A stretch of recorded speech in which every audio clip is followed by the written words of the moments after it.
नागपुरी भाषा के सरकारी कामकाजी भाषा बनाए। खनिज संपदा बाहर न जाए, खनिज संपदा जहाँ भी है उसी जगह यहाँ प्रतिष्ठान लगा करके 100% रोजगार। ग्रेड फोर्थ ग्रेड की बहाली आज भी रुपये में बिकते हैं। हमारे लोग, हमारे बेरोजगार युवक युवतियाँ आज भी दर दर भटक रहे हैं। जो प्रीमेच्योर बच्चों में दिखाई जाती है, चाहे यूट्यूब हो चाहे प्रसारण में, जो भी, इस पर भी बैन लगे।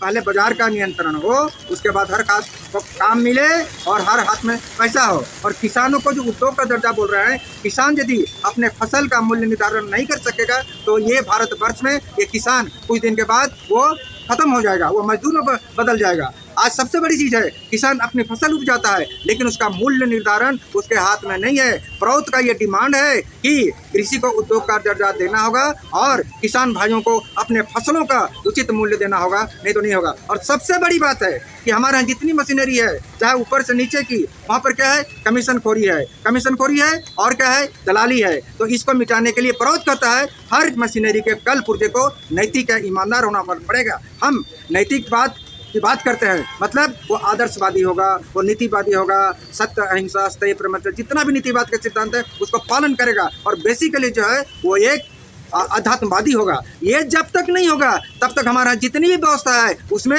ये जितने 2 नंबरी करने वाले हैं वो कभी रोकने वाले नहीं हैं। और हमें कल्याणकारी जो समाज की कल्पना करते हैं वो चाहते हैं व्यवस्था परिवर्तन का मतलब हुआ हर हाथ को काम और हर खेत को पानी और बाजार नियंत्रण होना चाहिए। आज यदि हम पर कैपिटा इनकम को बढ़ाते हैं तो हमारे लोग, चाहे सरकारी हो, गैर सरकारी हो, किसान हो, वे बाजार के साथ कदम से कदम नहीं मिला पा रहे हैं, क्योंकि प्राइस राइज जो है वो सरकार के हाथ में भी नहीं है, सरकार के हाथ में नहीं है, वो पूंजीपतियों के हाथ में है। तो पूंजीपतियों के हाथ में यदि रहेगा तो पूरी जनता पिसती रह जाएगी और प्राइस कंट्रोल नहीं होने से कितनों भी हम उसका बढ़ाएंगे सैलरी, वो उसके साथ कदम मिला के नहीं। यहाँ के स्थानीय जरूर हैं लेकिन मुख्यमंत्री जिन लोगों से घिरे हुए हैं उनको यहाँ की स्थिति से, यहाँ के रोजगार से, यहाँ के कल्याणकामी जो भी योजना है उससे उनको मतलब नहीं। वे गाइडेड हो रहे हैं वैसे लोगों से जो कि यहाँ की बात सोचते ही नहीं है। हमारे मुख्यमंत्री स्थानीय जरूर हैं लेकिन उनको गाइड करने वाले या कैबिनेट रैंक के जितने भी लोग हैं वो जो नीति बनाते हैं वही फॉलो हो रहा है, इससे ज़्यादा और कुछ नहीं हो रहा है। वर्ष हो गए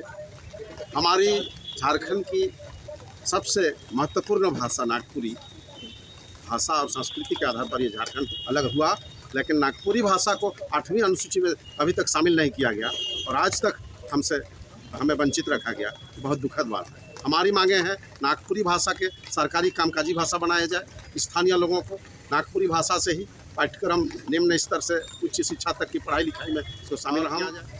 खनिज संपदा वाली राज्य में बसते हैं, हमारी खनिज संपदा बाहर न जाए, खनिज संपदा जहाँ भी है उसी जगह यहाँ प्रतिष्ठान लगा करके 100% रोजगार दिया जाए। खनिज का जो दोहन हो रहा है इसको रोका जाए, खनिज संपदा का रोकने की कानून बनाई जाए और यहाँ 100% थर्ड ग्रेड फोर्थ ग्रेड की बहाली आज भी रुपये में बिकते हैं। हमारे लोग, हमारे बेरोजगार युवक युवतियाँ आज भी दर दर भटक रहे हैं। जिस उद्देश्य से झारखंड बना, आज भी पलायन झारखंड बनने से पहले से 10 कई गुना बढ़ा है। इस पलायन को रोकने की कोई नीति नहीं बनेगी। इस पलायन को रोका जाए और हमारी मुद्दा है कृषि को उद्योग का दर्जा दिया, आधारित आधार पर उद्योग लगे और कृषि उपकरण आधारित उद्योग लगे। ऐसा करने से भी बहुत लोगों को रोजगार मिले। अश्लील जो प्रीमेच्योर बच्चों में दिखाई जाती है, चाहे यूट्यूब हो चाहे प्रसारण में, जो भी, इस पर भी बैन लगे। बहुत बच्चे बिगड़ रहे हैं, इसकी और किसी का ध्यान नहीं है। तो लेकर के राज हुआ, बना, मुख्यमंत्री बने, वो भी दिशाहीन है। हमारे यहाँ के स्थानीय लोगों का कोई भी आकांक्षा पूरा नहीं हो रहा है। इसलिए हमें कोई मंत्री बने, 18 बार मुख्यमंत्री बना, कोई भी हमारी जो वास्तविक वांछित मांग है उसको पूरा किसी ने नहीं किया।